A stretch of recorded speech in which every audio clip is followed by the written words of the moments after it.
Hey guys, tonight we journey into a life scorched by fire and shaped by iron, a life spent sweating under a roof of smoke and soot, where childhood ends before it ever really begins.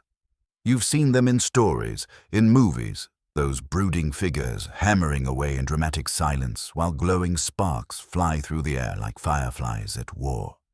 But let me tell you, being a blacksmith in the medieval world wasn't some heroic montage.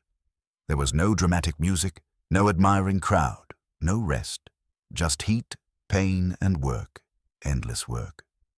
So before you settle in for the night, maybe dim the lights, let a soft fan murmur in the background like a distant forge.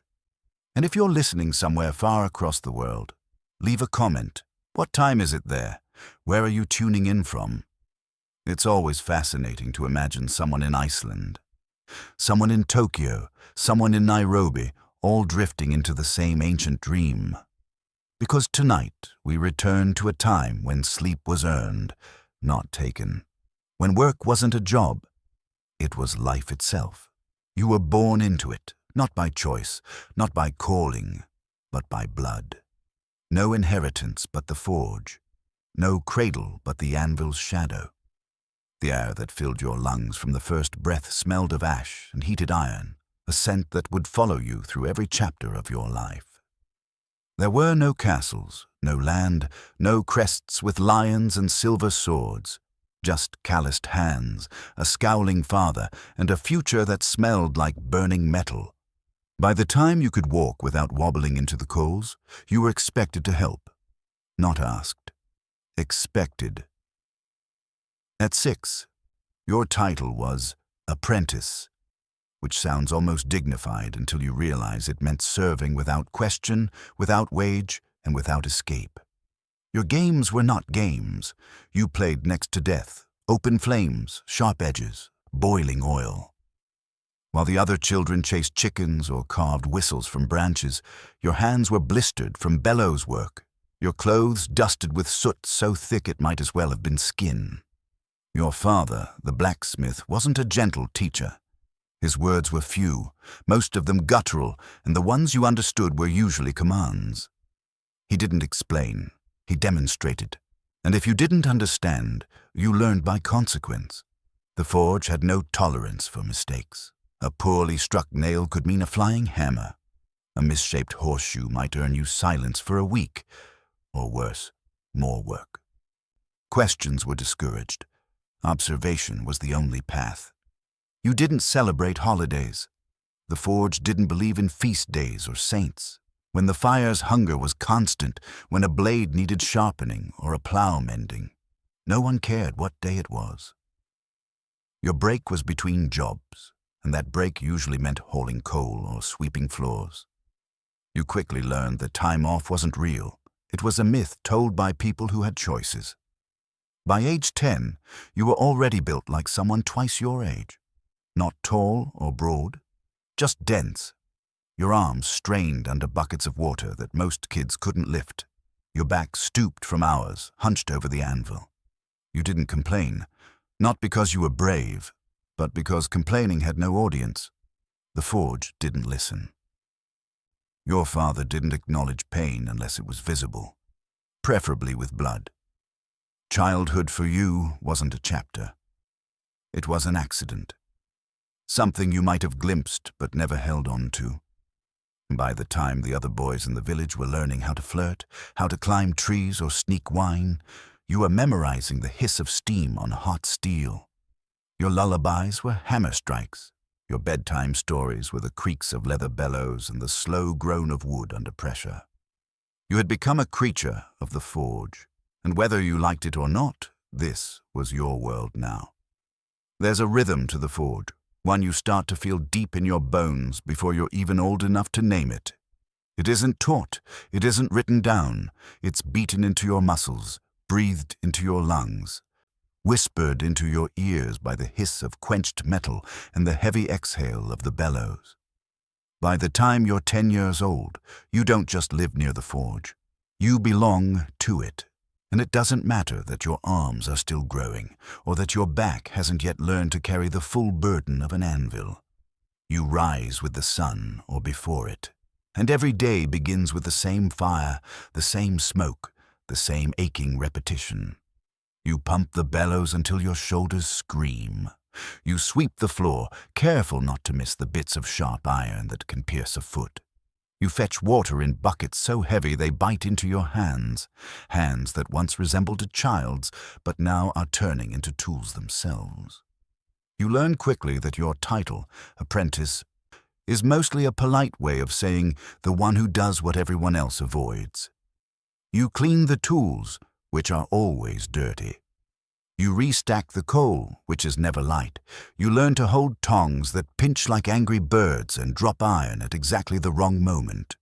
And you do it all while trying not to flinch, not to show pain, not to earn the scowl from your father that means another hour of silence or a muttered, "Do it again."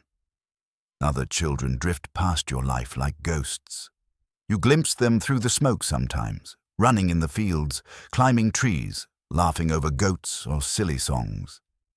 Their hands are soft. Their eyes are open. They know boredom, mischief, maybe even joy. You know heat. You know discipline. You know the clanging tempo of your own exhaustion. And yet you keep going, because in the forge, there's no pause button. You don't get to say you're tired. Tired is a feeling for people who can afford to stop. You can't, because the world around you, your world, depends on things staying hot, staying shaped, staying strong.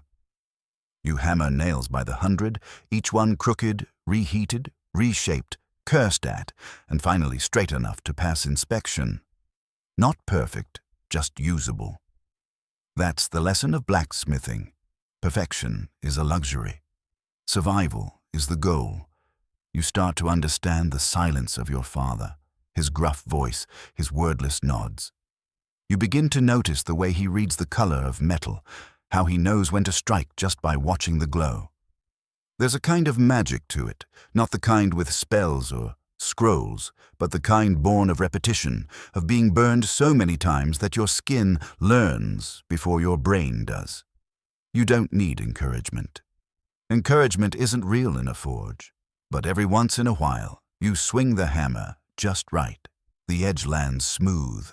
The metal bends exactly as it should, and your father grunts, not in anger, but in approval.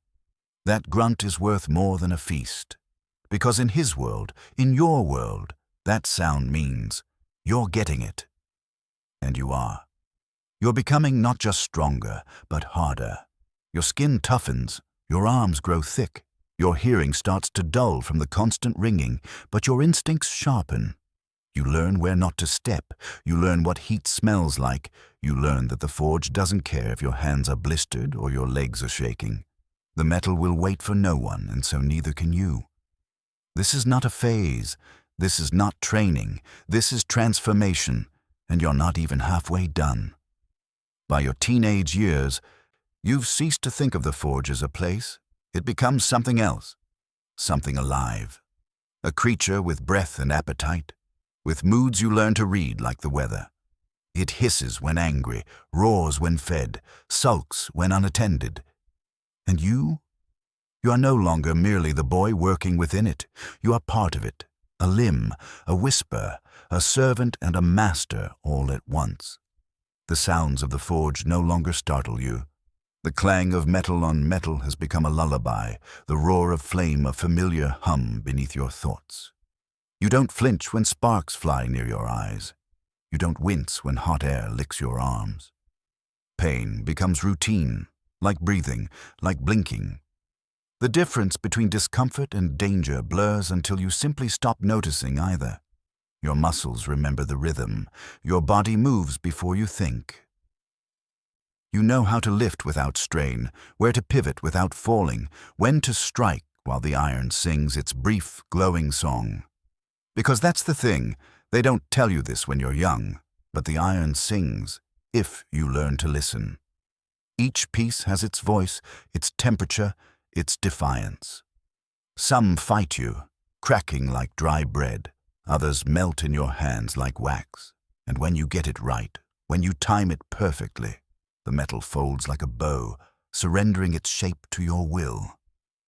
That moment is rare, but when it comes, it's holy.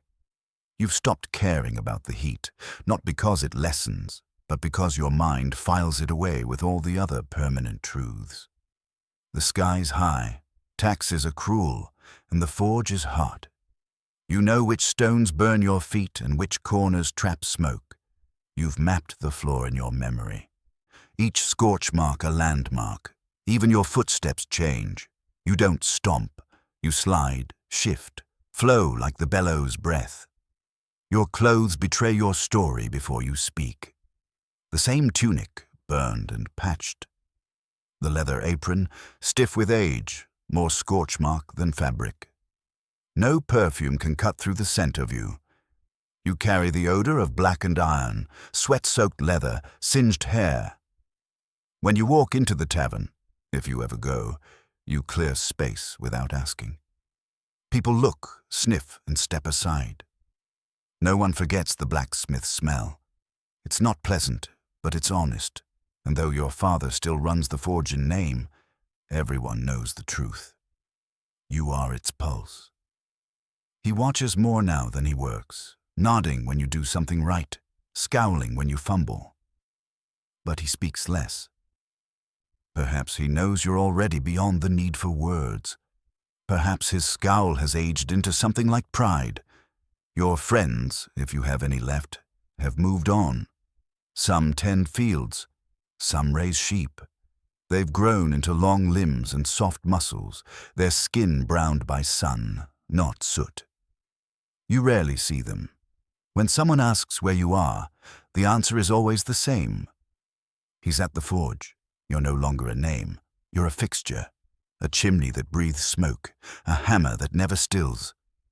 But in quiet moments, when the fire dies low and the village sleeps, sometimes, just sometimes, you feel something dangerous. A flicker, a warmth that doesn't come from the flame. It's not pride, it's not joy, it's something deeper. The moment the metal yields, the way a blade gleams, the way your hand knows exactly what to do before your mind catches up. It feels like creation. It feels like power, like purpose. For a breath, you're no longer the apprentice, the laborer, the background. You are the artist, the architect, the unseen spine of a world built on steel. That feeling doesn't last. The bellows need pumping. The next order waits. The fire demands more fuel. But you remember that feeling, and so you keep going. By the time you reach what others might call their prime, your body already whispers of collapse. Not loudly, not all at once, but in quiet, persistent aches that grow louder each day. Your knees click like poorly forged hinges every time you crouch. Your shoulders grind and pop whenever you lift the hammer, which is often, too often, and your back. Your back feels like it's been folded and beaten on the very anvil you serve. You're not old. Not really. But the forge doesn't respect the calendar. You age in strikes, in hours spent hunched, in iron lifted, in sparks endured. The years pile up in layers, like ash, like scars. You might be 30, you feel 70. And the worst part is knowing this is only the middle. Your hands, once small and uncertain, have turned monstrous, not in size, but in texture. You don't have palms anymore. You have shields, blistered, split, and stained. Your fingers twitch in the cold, shake when still. You've crushed your thumb more times than you can count. You've bled so often you've stopped noticing. The hammer gives, the chisel slips, the tongs bite, and you swear, but you don't stop. There's no point. If one hand fails, you use the other. If both fail, you find a way. Every inch of you is mapped in pain. Not sudden, sharp agony, but the slow, dragging weight of repetition. Of doing the same motion thousands of times until your bones memorize the suffering. You don't rest. Not really.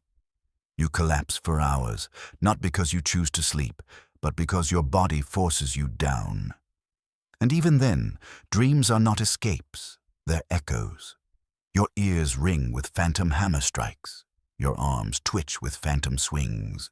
You wake not refreshed, but confused, unsure if you ever truly stopped. And yet you keep going, because the forge does not stop, because someone needs a wheel mended, a blade reforged, a bucket fixed. Because this is who you are, because this is what was passed down to you. Not a name with weight, not a sword with glory, but a hammer, a fire, and an understanding that life will hurt, and you will work through it. No one thanks you. Not really. They show up unannounced, mid-swing, covered in mud and entitlement. I know you're busy, but could you just? The phrase that haunts you more than any ghost. You do it. Of course you do. You fix the latch, you straighten the rake, you craft the hinge, polish the buckle, file the blade. You're needed, always needed, but never celebrated. If a knight wins a duel, he's the hero. But who made his sword? Who made the armor that took the blow? If a farmer brings in a harvest, they toast his labor. But who sharpened the scythe? Who fixed the broken plow?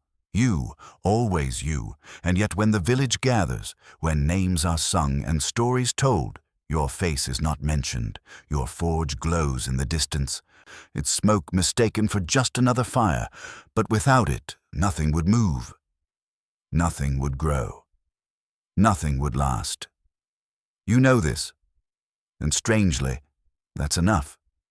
The forge does not simply shape metal, it reshapes your lungs.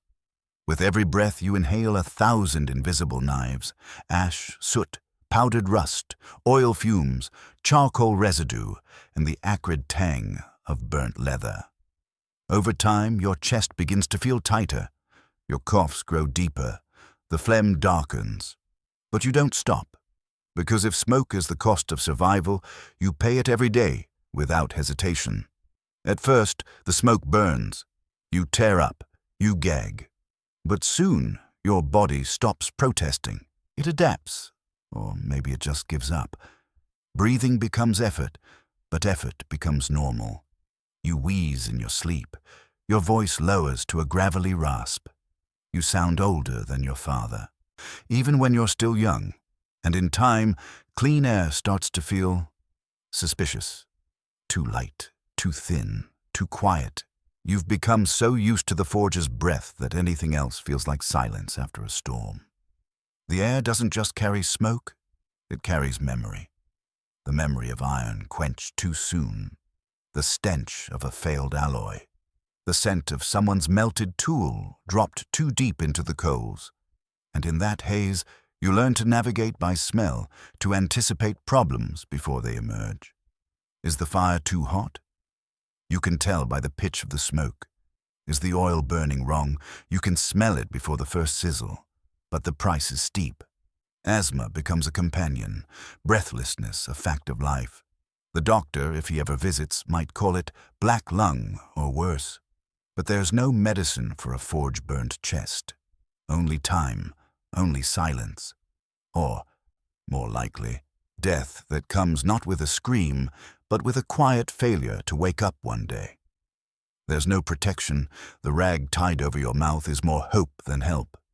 You've tried other ways, wet cloth, wrapped scarf, but they get soaked in sweat within minutes. They trap your breath. They make you dizzy. And so, you remove them, and you breathe it in, deeper and deeper, because the hammer must fall, the fire must burn. Still, even as your lungs turn to gravel and your voice breaks down into a harsh whisper, you work, you make do, you adapt, because in this trade, your body is not your own. It belongs to the forge, and the forge does not care if you are coughing or bleeding or breaking. It cares only that the work continues. You don't speak of this. No one does. It's understood. The way the sky is understood to be blue. You see your father coughing in the mornings, eyes watering, voice reduced to a grunt. You will become him, or perhaps you already are. There's no line dividing past and future, only breath drawn through the same poisoned air. And yet, the strangest part, you still feel pride. Because even as the smoke claims your health, your work remains strong. Every hinge that doesn't snap, every blade that doesn't bend, every gate that doesn't fall apart in the rain, that's your legacy. Not carved in stone, not written in ink, but breathed out, hammered in, seared deep into the bones of the village. The forge takes from you every day, and you give without complaint. Because this fire, this smoke, this life, is all you know. By now your tools are no longer just objects. They are companions, enemies, extensions of your body, and sometimes your betrayers. You don't just use the hammer, you know it, its balance, its weight, the way the handle creaks when it's close to splitting. You've given it a name, though you'll never admit it aloud. Sometimes you curse it like an old friend who lets you down, but more often you swing it like it's part of your arm, and it fights back. The handle blisters your palm, the head cracks your knuckle when your grip slips, it vibrates through your bones when you miss the sweet spot on the anvil. Every time you lift it, your shoulder clicks, a grinding little protest that you've learned to ignore. But still, you keep lifting, because without that hammer, you're not a blacksmith. You're just a man standing in smoke, listening to a fire he can't control. The tongs are worse. Clumsy things, always too hot or too loose. They slip when they shouldn't. They clamp down on your fingers when they're not supposed to. You burn yourself more trying to pick things up than forging them. The iron squirms, twists, launches itself like a fish on a hook. And when your grip fails, your father's voice still echoes behind your ears, telling you to hold it like you mean it. You've considered throwing the tongs into the coals more than once. They've considered biting you in return. Your chisel, well, it used to be sharp. Now it's mostly a memory. You've used it to shape iron, split hinges, and even pry open a stubborn neighbor's cellar door. The edge is gone, but you keep using it. Not because it's good, but because you know how it fails. And in a strange way, that's more reliable than something new. The workbench itself is chaos. Files, punches, rivet sets, bits of broken blade. Anyone else would call it a torture table, and they'd be right. You've been jabbed, pinched, scraped, and stabbed by your own tools more times than you care to count. Your fingers now flinch at the mere thought of new equipment. You know pain not as an accident, but as a byproduct, like smoke or sweat, the cost of creation. Even your apron, meant to protect you, has turned traitor. Once smooth leather, now cracked and stiff, it holds on to every shard of hot metal it catches, which means it also holds the heat. You've been hugged by that smoldering fabric too many times. In the winter, it freezes into a shield. In the summer, it becomes a furnace strapped to your chest.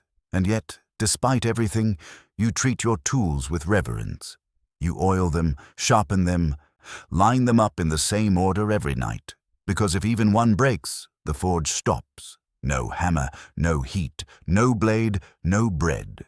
Your survival is tied not just to your strength, but to the tools you trust, even as they scar you. You don't have savings, you don't have property, but you have your tools. And as long as you can lift them, you have a purpose. A way to eat, a way to be needed. They hurt you daily, but they also keep you alive. It's a strange relationship, part worship, part war. Sometimes, as you sit in the glow of dying coals, hands blistered and blackened, you hear the whisper in your head again, the one that never leaves. We help you survive. But we will also destroy you. And you nod, because it's true. Now pass the hammer. You don't wear armor. You don't ride into battle. You carry no flag, hold no land, and boast no title. And yet, you are the one everyone turns to when the world breaks.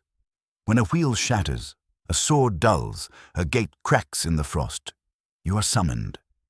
Not with gratitude, not with ceremony, but with the assumption that you are waiting, idle, ready to fix someone else's problem. You're the blacksmith, which means you're the medieval equivalent of every trade wrapped into one. Mechanic, builder, welder, repairman, problem solver. People come to you without knocking, mid-swing, interrupting the rhythm of your forge with muddy boots and loud voices. They don't mean harm, but they don't understand the cost. Their problem becomes your emergency, and they always start the same way. I know you're busy, but could you just, as if what they're asking is small, a simple hinge, a quick fix, a tiny weld, but you know better. There is no such thing as simple when it comes to molten metal and tired hands. That just might be 2 hours of reshaping a warped bracket. That just might burn your last bit of coal or cost you your one remaining chisel. And they never say thank you. They nod, they grunt, they walk away as if you should be honored to have held their broken rake or rusty cauldron. If they pay, it's in bits and scraps. Half a loaf of bread, a bent coin, or a chicken that looks more like soup than supper. Sometimes they promise to pay later. You know they won't. You've stopped chasing promises. Still, you work. Because even if they forget you when they feast, they remember you when things fall apart. A knight's blade bends during sparring. He comes to you with urgency in his voice. A farmer's plow teeth snap mid-field. He runs to you before the sun finishes rising. A monk's bell cracks, a potter's wheel breaks, a merchant's latch won't click shut. All roads lead to your forge. But when it comes time to praise someone, to raise a cup or offer applause, they turn to others. The knight, the priest, the landowner with his fat goats and polished boots. Your background, support, the smoke behind the scenes. And yet, you know something they don't.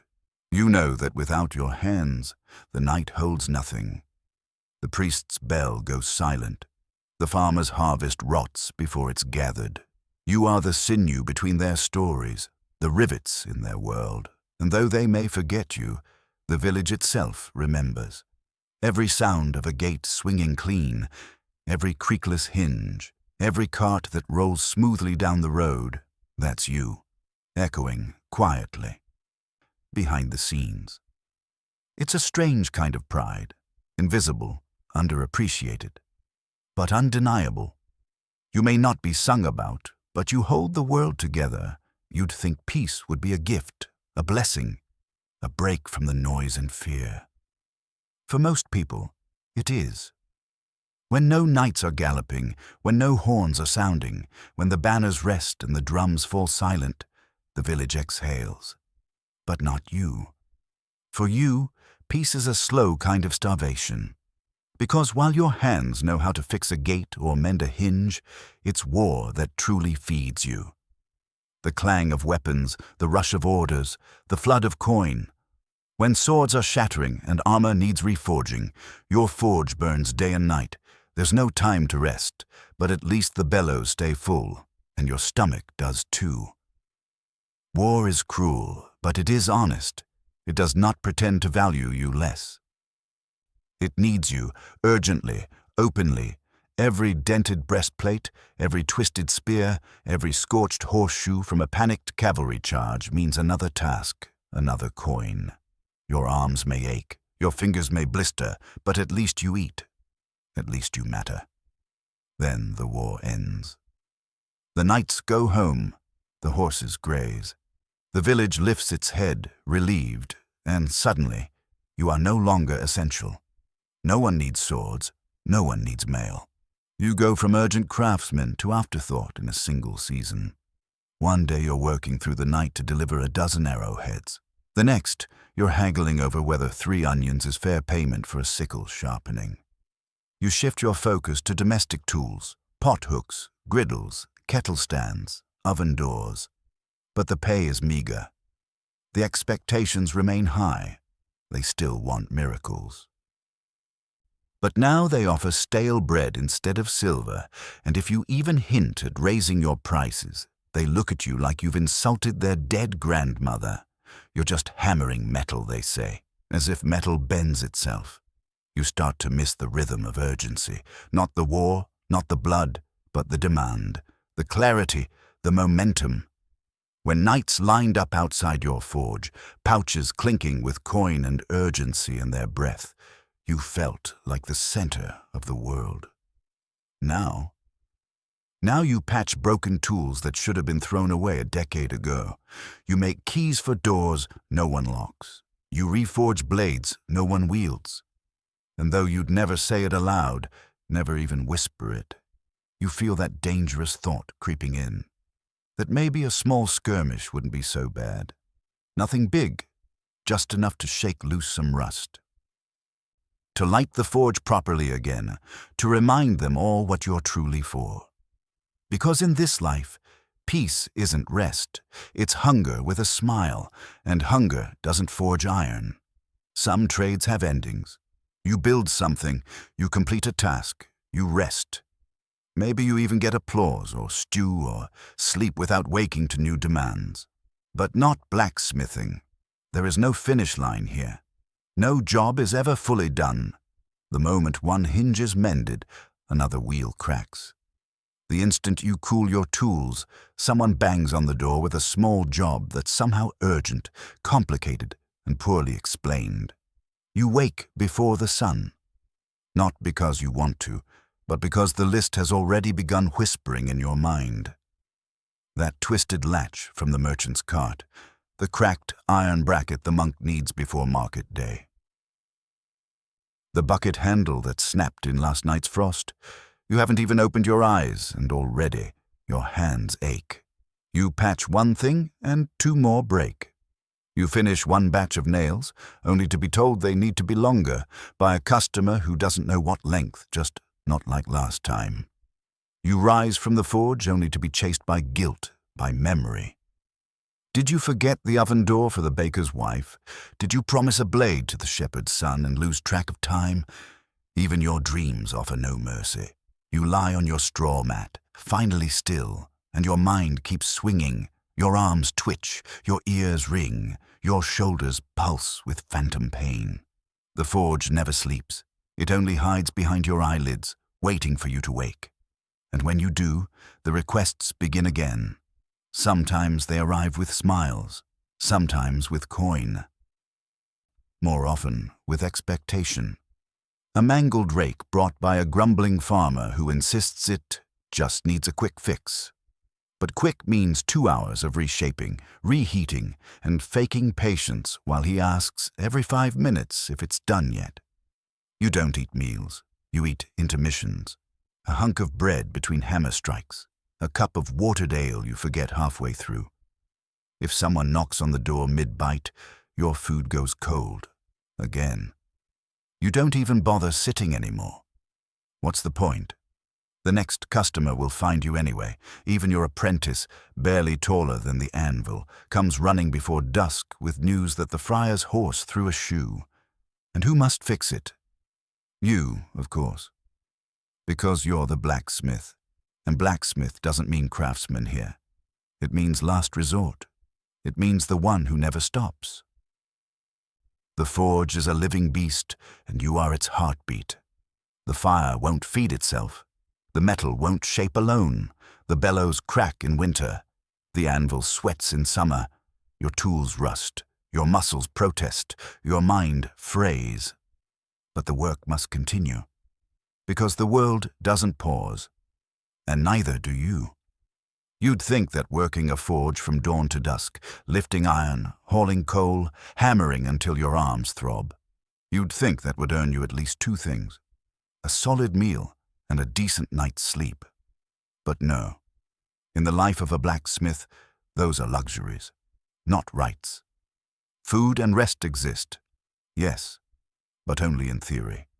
In practice, they slip through your fingers like ash in the wind. Let's talk food. You burn more calories in a single hour than most men do in a day. Your sweat could fill a basin by noon. But when you stop to eat, if you stop, it's nothing grand. A crust of bread that breaks your teeth. A bowl of pottage that tastes like regret and boiled weeds. Maybe, if you're lucky, a sliver of salted pork so thin it disappears before you chew. You eat standing up, one hand still holding tongs, the other shielding your plate from flying sparks. There's no dining. There's fuel. You eat like a horse at war, fast, anxious, and ready to be called away at any moment. And you are called away. Always. Someone knocks mid-bite, apologizing while already handing you something broken. A rusted chain, a dented pot. Their timing impeccable. Just as your soup cools, or your hands relax. You don't complain. Complaining wastes energy. You set the bowl down and return to the anvil, hunger trailing behind you like a beggar you can't shake. Sleep. Sleep is not what you remember it being.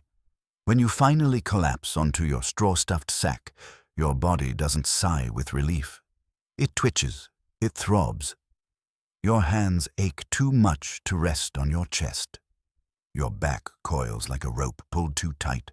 Your ears, deafened by the day's work, still ring with the ghost of hammer strikes. Your nose smells smoke even in the dark. And your dreams, if you dream, are just more work. Sparks, screams, orders, metal that won't bend. Your bed is no comfort. It sags in the middle. It smells of sweat and ash. The blanket, one scorched wool sheet, does little more than remind you that warmth and suffocation can feel disturbingly similar. You shift, you twist, you try to breathe. And just when you think sleep might take you, your mind jolts awake. Did you forget to sharpen the cooper's nails? Did you promise the baker a hinge? You stare into the dark, calculating how many hours remain before the next knock. And when the knock comes early, because it always does, you rise again, groaning, sore, sleep-starved, but rising nonetheless. Because the forge waits, the bellows wheeze, the fire must live. You learn to survive on fragments, a stolen bite here, a 2-minute nap on a pile of burlap sacks. You stop asking for rest, you stop expecting flavor, you just keep swinging, because in this life, nourishment isn't a pause. It's an interlude between burdens. Food keeps your hands moving, sleep keeps your eyes open, but neither lasts long, and neither is ever enough. There was a time, long ago, when your hands were soft, when your fingers could feel the weave of a blanket or the smoothness of carved wood. But that time is gone. Your hands now are something else entirely. They're no longer flesh, not really. They're instruments. Blunt, battered, burned. Half tool, half wound. Your fingers are thick, swollen, calloused beyond recognition. The skin is layered like tree bark, each scar a ring of age, each blister a badge earned in silence. The lines that once mapped your palm have vanished beneath burns, cuts and cracks that never fully heal. Your nails, half of them are missing, the others are blackened, jagged, chipped like broken pottery. Grip strength, though, that's something you have. You could crush walnuts without trying. You could snap a broomstick just by holding it too tight. But precision, finesse, gone. You drop things constantly. You fumble with laces. You button your tunic with the clumsy patience of a man twice your age. Cold mornings are the worst. Your fingers refuse to move, your knuckles lock, and you have to pound your hand against the table just to wake it up. Every joint pops, every tendon pulls like frayed rope. You can't remember a time when your hands didn't hurt. You don't even expect comfort anymore. You just hope the pain stays predictable. No surprises. No sudden tears, no bones that give out in the middle of a swing. You've learned to work through blood, a slip of the file, a chipped blade, a stray spark. You don't stop. You wrap it in cloth, whatever's nearby, and keep hammering. Because if you stopped every time you bled, you'd never get anything done. The burns are worse, not the small ones. Those come daily, and you've stopped noticing them. It's the deep ones. The ones that bubble and scream, the ones that turn flesh to leather.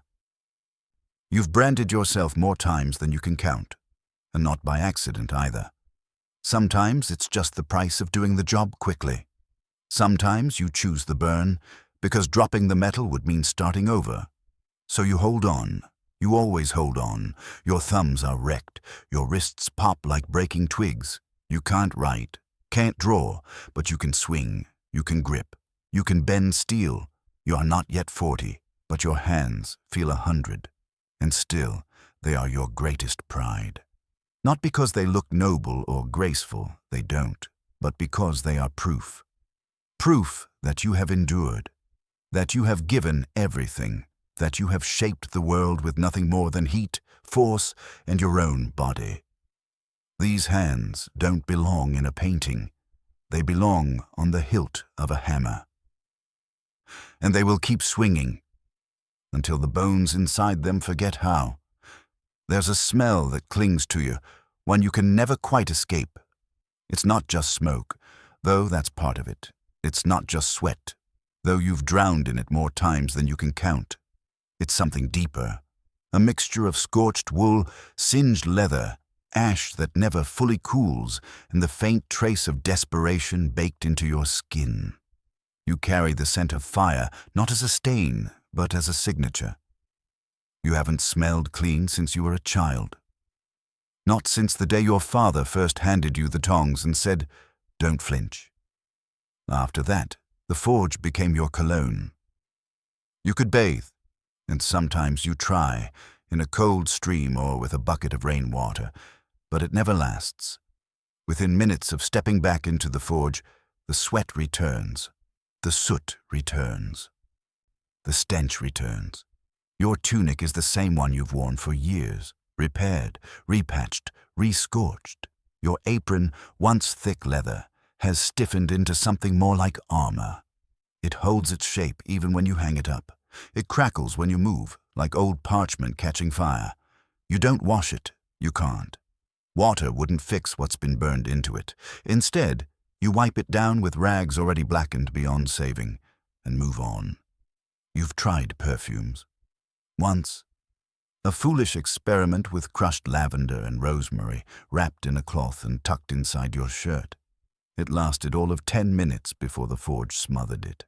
Now, flowers wilt when you pass. Cats hiss, children wrinkle their noses and whisper to their mothers. You've seen tavern keepers open windows the moment you enter, not from politeness, but for survival. You've become used to it, embraced it even. The scent sets you apart. It marks you as something different, not elegant, not refined, but real. You are the man who lives beside the flame, the one who endures the smoke others flee from. You walk through town and people don't smile, but they nod. They recognize the smell and with it, the truth. He works. You don't expect affection, but you expect respect, and in a way, you've earned it. Not through words, not through kindness, but through the simple, unrelenting aroma of labor. The scent that says, "This man shapes iron, this man doesn't flinch." And when you return home at night, laying down on your straw mat, still drenched in smoke and grease, you wonder what it would be like to smell the wind again, the sea, the woods, anything but fire. But the forge has chosen you. Just as it chose your father, and now you've chosen your son. So you turn over, close your eyes, and drift to sleep in a cloud of ash and old sweat, because tomorrow you will burn again, and the world will know you by the scent. You didn't choose this life. It chose you, the way thunder chooses the storm. It came through your bloodline, passed not with ceremony, but with calloused hands and silent expectation. And now, without realizing exactly when it happened, you've begun to do the same. Your son stands where you once stood, small, uncertain, blinking through soot, eyes wide with awe and fear. He doesn't play with wooden swords. He doesn't run in meadows. His toys are tongs too big for his grip, a leather apron that drags the floor, and coal buckets he can barely lift. He smells like fire already, wet burlap, scorched wool, and that faint metallic tang that never washes out. He's maybe 7, but his eyes already know how to follow your hands. You tell yourself you're not cruel, and you're not. Not really. You teach him carefully how to tell temperature by the glow of the iron, how to tap, not slam, how to listen, not just to your voice, but to the metal itself. You raise your voice sometimes out of instinct more than anger, but when he cries, you wait for him to stop. You don't offer softness, only steel, because you know what's coming. You remember being him, watching your own father swing the hammer with godlike strength, thinking he was carved from stone. But he wasn't. He was exhausted. He was barely holding together. And now you understand. You are not the mountain. You are the weight he carried. And now your son is learning to carry you. You give him stories when you can, bits of dried fruit if coin allows. You let him pump the bellows instead of lifting the tongs. Small mercies, tiny freedoms, but even those won't last. The forge doesn't care how small he is. It only sees hands, and it is always hungry for more. You watch him flinch from the sparks, and you say, "Don't flinch." The same words you heard, the same ones you hated, and now you understand why they mattered. Not because pain isn't real, but because flinching costs time. And in the forge, time is the difference between steel and slag, between worth and waste. He will outgrow his tunic. He will not outgrow the burns. His back will ache before his voice deepens. His arms will carry weight before they're ready. And when your shoulders finally give out, when your breath no longer feeds the fire, it will be his hammer that rises. People might call it unfair, might say the cycle should end. But the forge doesn't care for fairness. It only knows necessity, and someone must keep the fire alive. You're not just passing down a trade, you're passing down a survival, a lineage of soot, sweat, and stubborn fire. And when you are gone, he will carry the weight, because that is what it means to be a blacksmith. Your body was never built to last this long, not under these conditions. You knew that. You've always known. The hammer doesn't just shape iron. It steals from you a little each day. Strength, breath, memory, years. There was never a question of if your body would fail, only when. And now, that when has arrived. Your knees groan with every step, creaking like floorboards in a storm. Your back refuses to straighten fully. You've become curved, as though the years of leaning over the forge have bent you into its shape. Your hands tremble not from cold but from years of strikes that cracked bones and tore tendons. Even lifting a cup now feels like lifting a stone. Your breath is short. Your fire is flickering. The forge still roars, but your arms no longer answer. There's no dramatic end, no grand collapse, just the slow, quiet betrayal of your own limbs. So you begin to sit more. You start handing tasks to your son. At first small ones, holding the tongs, watching the fire. Then more, shaping, quenching, forging. You watch him carefully. He still flinches sometimes, but less now. His hands are learning. His back is straight. His eyes burn with the same fire yours once held. The villagers begin to turn to him. They nod to you in passing, with the kind of quiet respect given to those who once were. But they speak to your son now. He's the one holding the hammer. He's the one who smells of fresh smoke. His burns are new. His ache is only beginning. You find yourself struggling to answer his questions. Things you once knew instinctively now slip from your memory like water through a cracked bucket. You search for words you used to say without thinking. He's patient. He listens. He waits. You see yourself in his silence.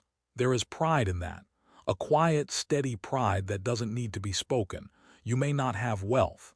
You never owned land or fine tools, but you were necessary.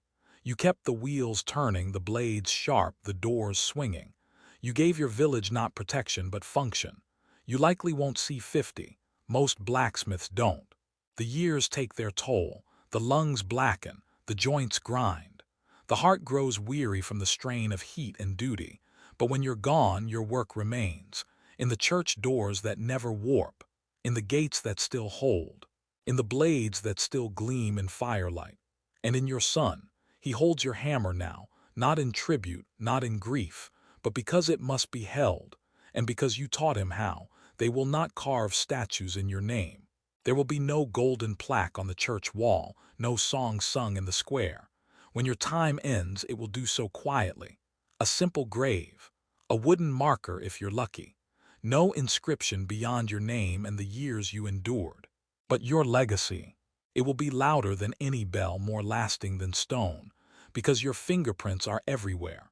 You were never a knight, never a noble, never a priest wrapped in robes of silk and scripture, but you shaped the sword the knight carried.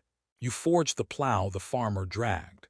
You riveted the shield that kept someone's son alive. You bent iron to the needs of a world too busy to notice the hands that held it together. You didn't build the castle, but every hinge on its gate, every nail in its walls, every bolt that held it firm, you touched them. While kings changed crowns and borders shifted like sand, you stood by your forge day after day, hammering the world into shape. No one told your story, but without your work none of theirs could have happened. The forge shaped you, but in return you shaped civilization. Quietly, patiently, one blade, one horseshoe, one nail at a time. And even when your hands grow still, the fire remains. Your son picks up where you left off.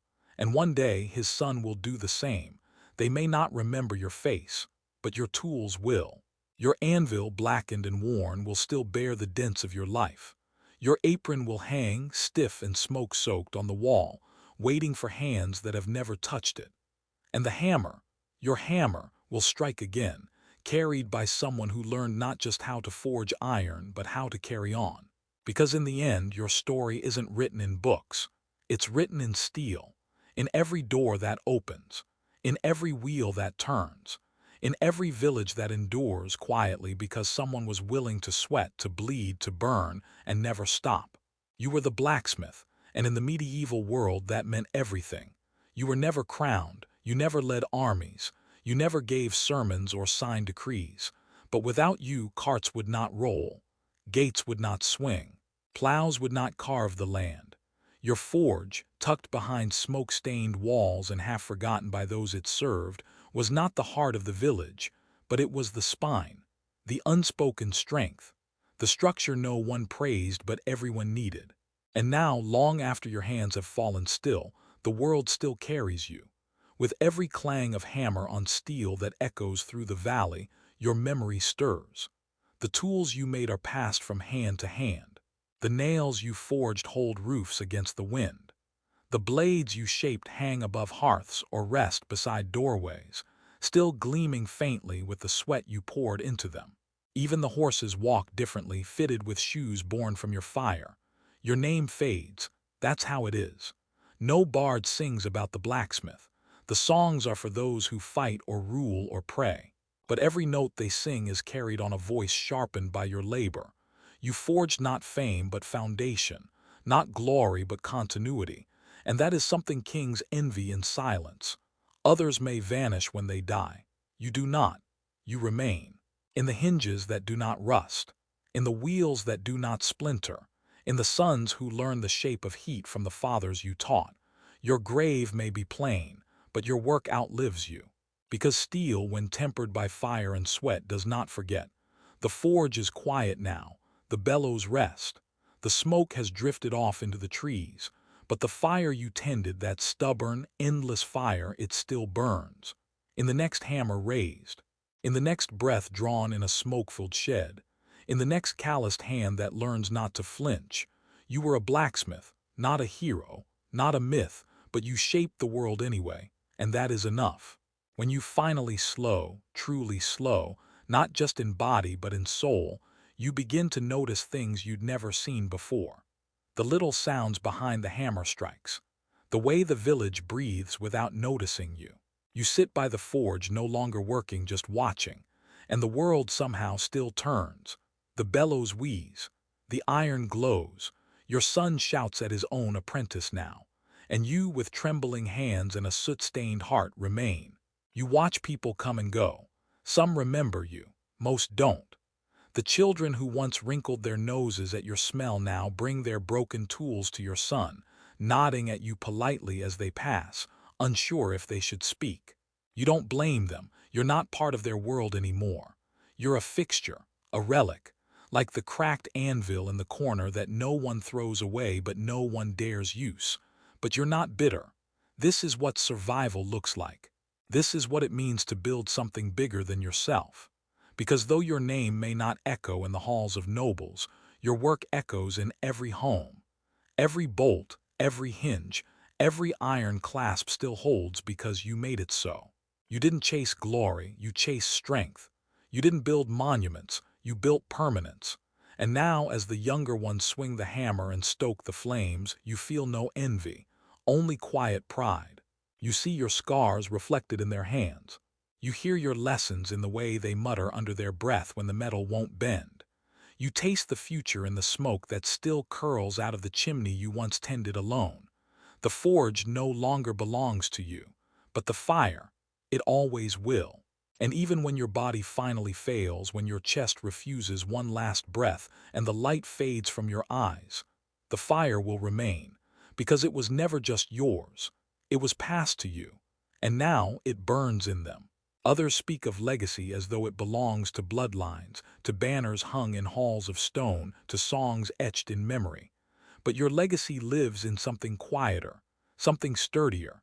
It is not sung but swung, not spoken but felt, in every iron latch that holds firm through a storm, in every wagon wheel that carries grain to a hungry table, in every boot that treads safely because your nails held true. You did not write books. You wrote in metal. Every groove, every curve, every twist of your tongs on the anvil was a sentence.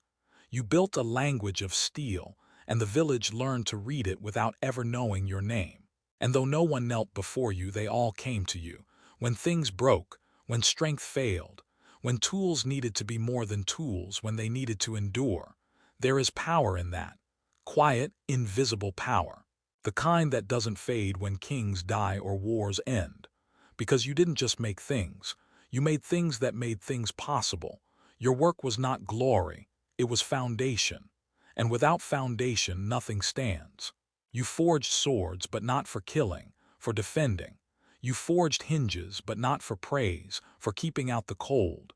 You forged the invisible skeleton of daily life. The weight-bearing bones no one thinks about until they crack. And they didn't crack, because of you. The nobility debated philosophy. The monks copied scrolls. The knights rehearsed war. But you kept the world from rusting. And long after your anvil grows cold, your work will echo. Your son will pass the trade to his son. And someday, when a cart rolls smoothly across stone, or a gate swings open on a bitter morning, someone may pause just for a moment and wonder who made it. They'll never know your name, but they will feel your hands in the iron. Because the world you shaped, it holds. The day comes not with a storm, but with a silence. There is no collapse, no dramatic fall beside the forge, no final clang of the hammer echoing into the hills.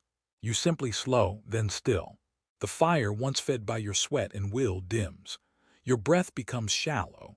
Your eyes, those same eyes that once judged the color of molten iron by instinct alone, grow tired of light. Your hands, those battered, holy instruments that held the shape of the world, tremble for the last time, and then they rest. There is no parade, no procession of knights or nobles. No bard sings your name in the square. The village, busy with its endless needs and rhythms, does not pause for long. But the few who remember, truly remember, come. Not because they were asked, but because something in their bones tells them they should. Your son stands by the grave, older now, his own arms thick with years of swinging your hammer. His voice is steady, though his throat tightens when he lowers your apron, scarred and stiff, into the earth. He doesn't speak much. You didn't teach him to, but in his silence is a thunder that words could never hold. A few neighbors place small offerings on the mound. A bent nail, a broken horseshoe, a worn file, not tokens of grief, but of gratitude, of memory, of craft, and that's it. The soil is packed down, the forge is quiet, the world moves on, but you do not vanish, because legacy isn't always carried in names. It isn't carved in stone or etched into royal scrolls.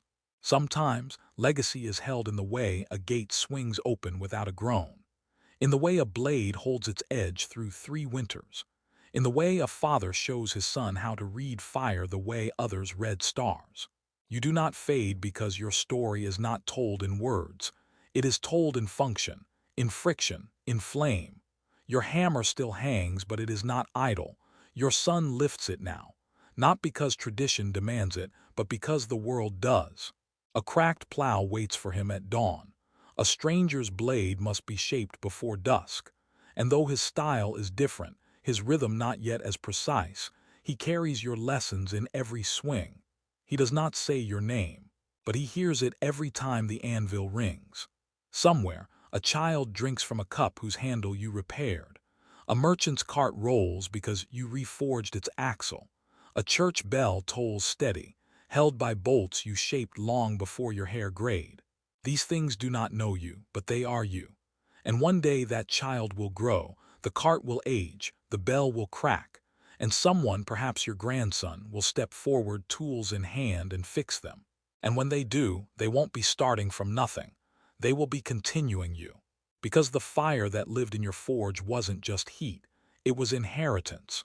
And fire, real fire, does not die. It moves, it jumps, it rests in embers until someone stokes it again. You were never noble, never knighted, but you were the iron beneath every kingdom. You didn't build temples, but you shaped the tools that did. You didn't sail ships, but your nails held them together. You didn't lead armies, but you made the swords they trusted with their lives. You were not glory, you were permanence. And when the stars forget your name, the world will still carry your touch, in rustless hinges, in gates that hold, in wheels that roll forward into futures you never saw. They will say nothing of you, and yet you will still be there, in every clang of metal, in every breath of smoke, in every hand that grips a hammer and whispers again. Because a blacksmith's fire never ends, it only changes hands.